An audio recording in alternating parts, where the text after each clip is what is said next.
રાજ્યમાં બેવડી ઋતુનો અહેસાસ થઈ રહ્યો છે। ઉત્તર પૂર્વના પવન ફૂંકાઈ રહ્યા છે। વારંવાર સિસ્ટમ બદલવાના કારણે તાપમાન વધઘટ થઈ રહી છે અને શિયાળામાં પણ ગરમીનો અહેસાસ થઈ રહ્યો છે। તેમાં 17 અને 18 ફેબ્રુઆરી પછી હળવો વેસ્ટર્ન ડિસ્ટર્બન્સ સક્રિય થશે। રાજસ્થાનના ભાગોમાં વાદળછાયું વાતાવરણ રહેશે, સાથે જ ગુજરાતમાં પણ વાદળછાયું વાતાવરણ રહેશે। કચ્છના ભાગોમાં પણ વાદળછાયું વાતાવરણ રહી શકે છે। ગરમીના લીધે જીરા પાક પર ભેજની અસર રહેતા ચરમી આવી શકે છે।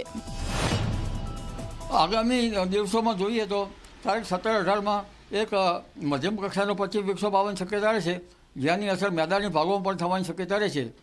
એટલે લગભગ 5 ml થી 20 ml વરસાદ, કમોસમી વરસાદ કોઈ ભાગમાં થવાની શક્યતા રહે છે। દેશના ઉત્તરીય પર્વતીય પ્રદેશોમાં બરફવર્ષા કે હિમવર્ષા થવાની શક્યતા રહે છે। પરંતુ તેના કારણે વાદળો રાજસ્થાનના સંલગ્ન ગુજરાતના ભાગમાં આવી શકે, કચ્છના ભાગમાં આવી શકવાની શક્યતા રહે છે, સૌરાષ્ટ્રના કેટલાક અન્ય ભાગોમાં આવવાની શક્યતા રહે છે। અને આગામી 48 કલાકમાં આમ ગુજરાતનું હવામાન પ્રભાવિત પશ્ચિમ વિક્ષોભના કારણે વાદળવાયુ સાથે પવન સાથે પ્રભાવિત થવાની શક્યતા રહે છે।